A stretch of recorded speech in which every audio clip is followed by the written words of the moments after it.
Hello everyone, welcome back to my channel. This is me, Tamit. Hope you guys are doing really well. I'm doing pretty good too. So today I'll be reviewing a fragrance from the house of Jean Paul Gaultier, and it's going to be Ultra Male. So let's get started.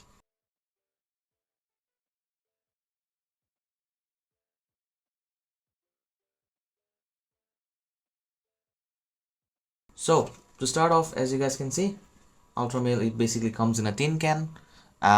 If you remember the cartoon Popeye, uh, he used to eat some spinach from a tin can, and then he would get strong and all that. So like similar to that, it comes in a tin can, but the tin can opens from the bottom.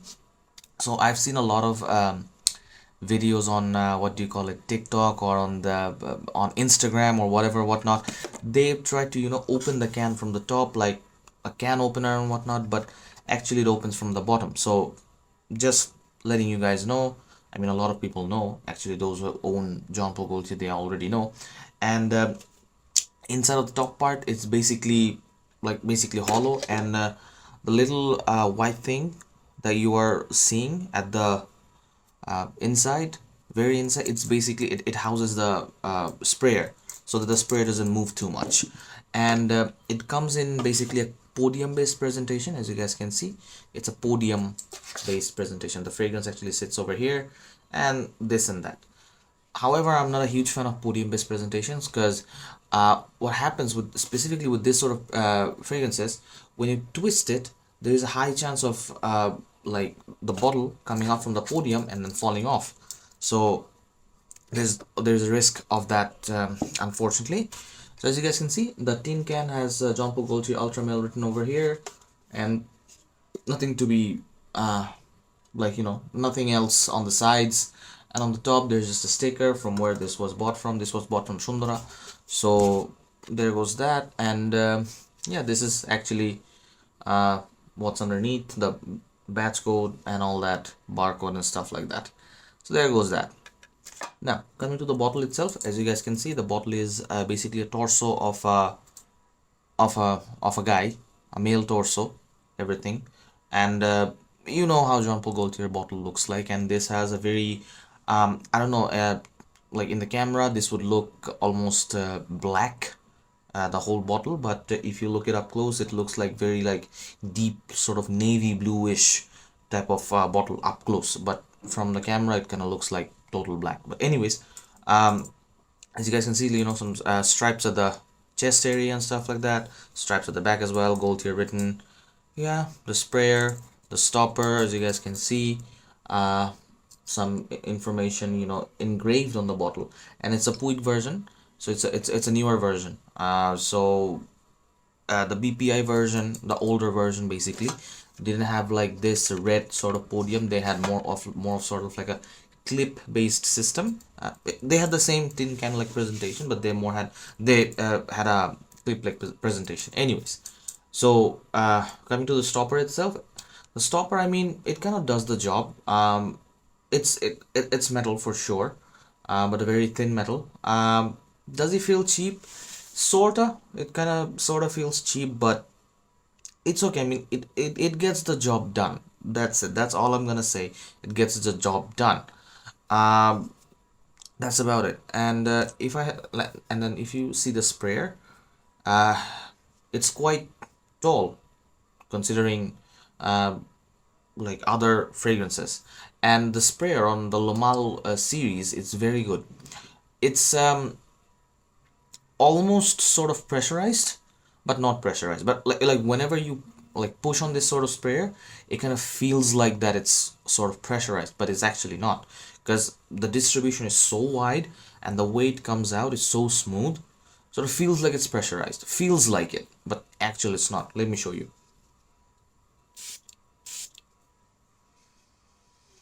Wow. As you guys can see, comes out as pressurized, like feels like pressurized, but has a very wide distribution, and sort of a very like it throws a very heavy, like a lot of juice, hefty amount of juice. So there goes that. Now coming to the smell of this, oh, the smell is gonna linger in my room for a long time. Anyways, so coming to the smell of Ultra Male, I mean, if you guys have smelled 9 p.m., I think you guys will already have an idea of how this one smells, even though there are minor tweaks in 9 p.m. because this is the original one. I've seen a lot of comments in my post too. Some of the guys have said this is a like the ultra male is a very good dupe of 9 p.m. which is a bit funny, but yeah, I'm definitely gonna have to say 9 p.m. is a much better fragrance than ultra male. I'm gonna get to the comparisons in another video, and I will tell you why 9 p.m. is a better option or a better buy compared to ultra male. But now coming to the fragrance of this one, because the original is original, right? It opens up very okay. If I have to say just in a short way, like how this one smells like, this is a sweet, fruity, and aromatic.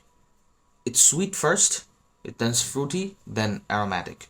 Now you notice the word that I said aromatic, but a lot of people in the community, if you have smelled after 9 p.m. as well, after 9 p.m. is aromatic as well.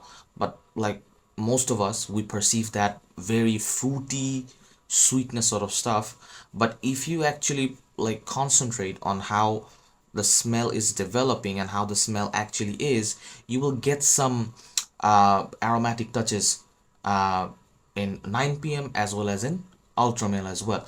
Now let me tell you how the fragrance is like from the start till the begin from the start till the end.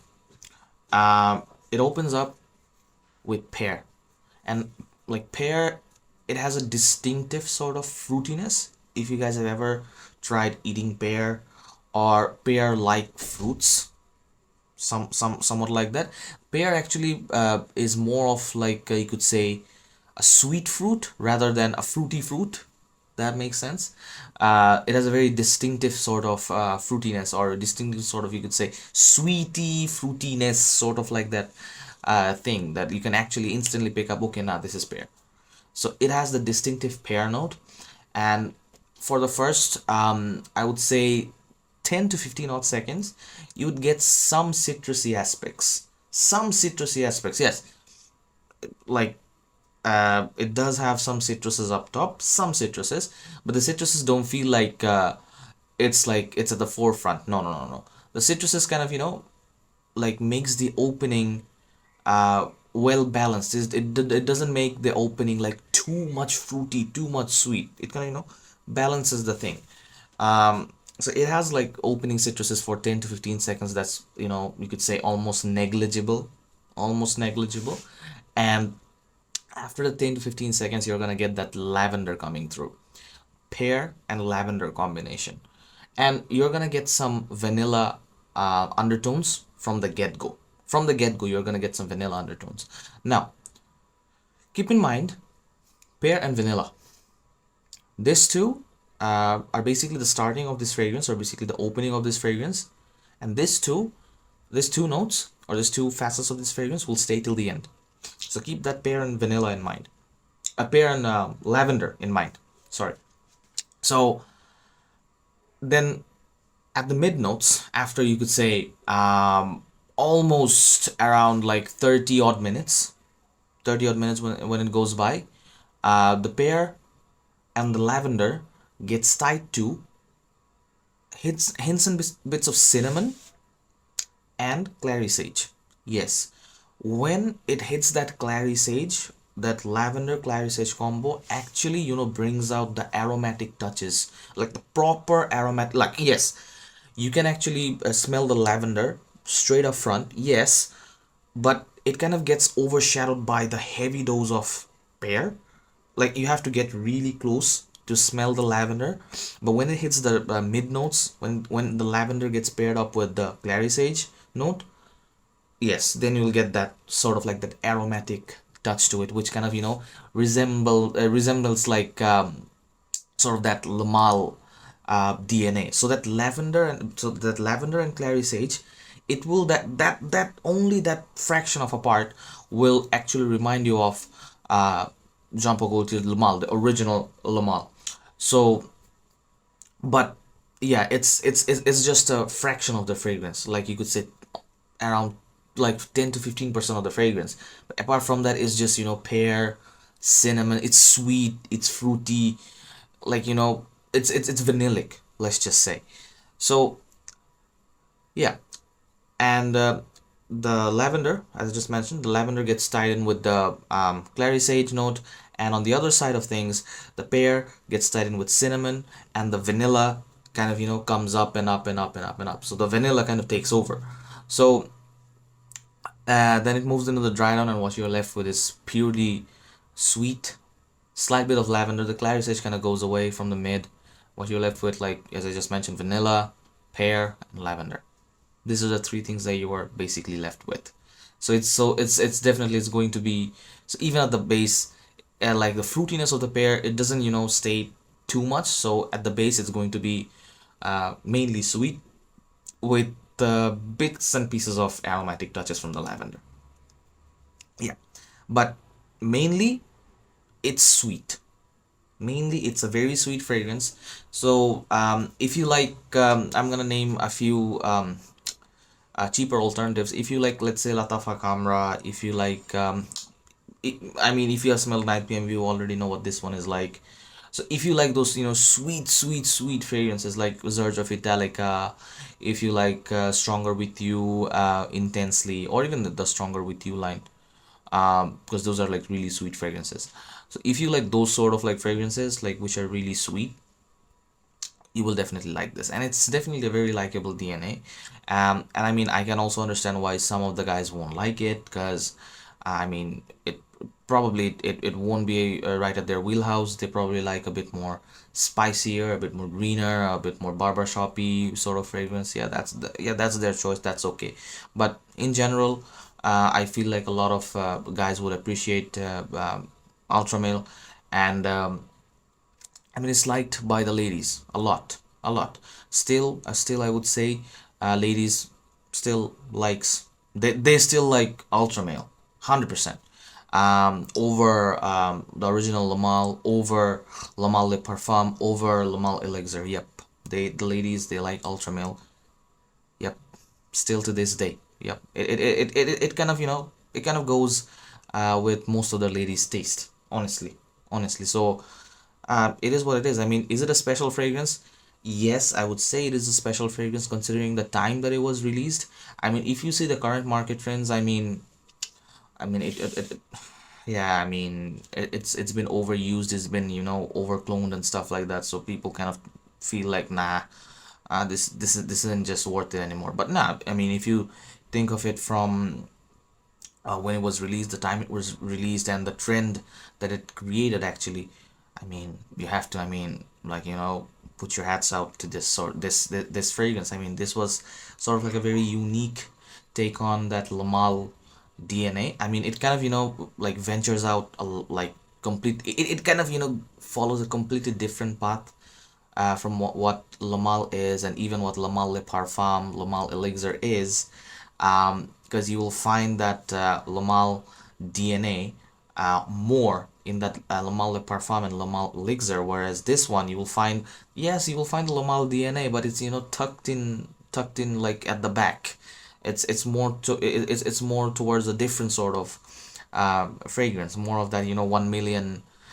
Like, I'm not saying that it's a 1 million style, or it's like 1 million, but it has that, you know, like it has that resemblance, or you could say the same category as the 1 million type sweetness, and like sort of like that, like, you know, heavy blast of sweetness.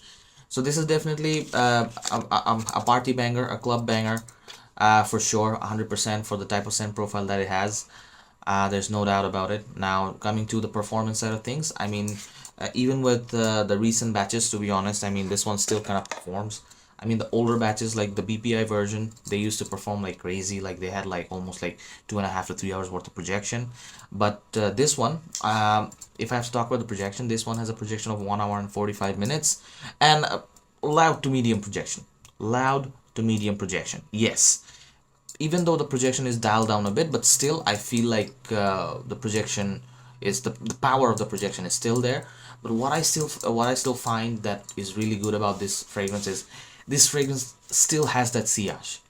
Whenever you walk by, it will like leave a hefty amount of a long scent trail behind you. Whenever you sit at a place like I'm right now, slowly it will like, you know, fill up a whole room. Yes, even though it has a projection for 1 hour and 45 minutes, but the sillage, the magical aspect of this fragrance hasn't gone away. It's still there. So there goes that. And when it comes to the longevity side of things, next day on my clothes easily. So I don't even have to worry about you know, this fading away too quickly during the parties or during, you know, the clubbing scenarios or, you know, events or stuff like that. It will stay. It will stay. And it will kind of, you know, create a scent trail, or and it also creates a hefty amount of scent bubble all around you. I mean, even after like, you know, 3 to 4 hours, you will have a scent bubble up to here. I mean, of course, I go heavy with this one. I mean, I went with 12 sprays on my clothes, like dual shots all over, like 2 over here, 2 over here, and then other places 2, 2, 2, 2, 2 each. So definitely will like be a bit more louder for sure, considering the amount of sprays that I did. I mean, if you did a bit lower, I mean, you're gonna get a bit lower amount of projection. Um, Now, coming to the versatility side of things, well, it is sort of not that versatile in my opinion, because I mean, mostly it's for parties, it's for weddings, if you're out clubbing, yes, for sure. Um, Dates, I mean, you could wear this on dates, but lower the amount of sprays in my opinion. I mean, at least 6 sprays would do. Just 6 sprays on clothes, like 2 over here, 2 over here, and 2 over like somewhere at the bottom. That's it. Like 6 sprays would do it. Um, and this will definitely impress your other half. That's for sure. That's for sure. Because this is a very captivating, sweet sort of smell. So yeah, there goes the versatility side of things. And now in terms of weather, I think it's strictly winter. Strictly winter. Or if you're in a sort of AC environment sort of stuff, I mean, it would be really good wearing this. Yeah. Summer nights, no, because I exactly know that when like coming to this fragrance, the humidity, if the humidity is very high, this does affect the sweetness of the fragrance. The sweetness kind of comes off very cloying. So I wouldn't recommend you wearing this on high humid days, rather than wear it on, you know, colder days, like, you know, in the winters, or, you know, like in the spring, or, you know, in the fall, or, you know, in AC environments, let's just say like full on AC environment. So there goes the wearability. And now coming to the age demographic, I think this is a youngster's fragrance, to be honest. Older guys, I'm not exactly sure if this would actually go with your personality, because when you, like, you know, mature, uh, it's yeah, like this scent profile doesn't go, because this type of scent profile has a funkiness about it, because it's fruity, vanilla, sweet. Because when you get older, you kind of tend to gravitate towards a bit more, you know, spicier, a bit more leathery, slight bit of oud, you know, those, like, you know, a bit more complex, sort of amber heavy sort of their fragrance. So this one, I think, if you're, let's say, under 27, 28, or if you're not married yet, yeah, sure, you can definitely go with this sort of DNA. There is no doubt about it. But even if you're married, let's just say, and if your other half likes this sort of fragrance, sure, why not? No harm in that. You can still wear it despite your despite if you have crossed over 30 or whatnot. Um, in terms of gender, I think this can be worn by girls as well. Honestly, yes. Even though this has the lavender, the Lamal touch to it, but as I said, it's tucked in the back. So the pear fruitiness, the vanilla, and everything, a girl can easily wear it. No doubt about it. Um, Now, yeah, what's my rating on this one? Considering the price that it goes for currently, because it's discontinued, right? Uh, uh, I mean, for the smell and for the performance itself, I'm gonna mark it a 9 out of 10 for sure. But for the price, like taking the consideration of the price, I'm gonna mark it as 7.5 out of 10, only because of the price. Because I don't think like it should be priced that high, considering there are a number of clones in the market, right? So yeah, it is what it is. Definitely a very special fragrance. I'm sad for the fact that it got discontinued, but it is what it is. That's okay. That's about it. To see you on the next one then. Bye bye guys. Take care.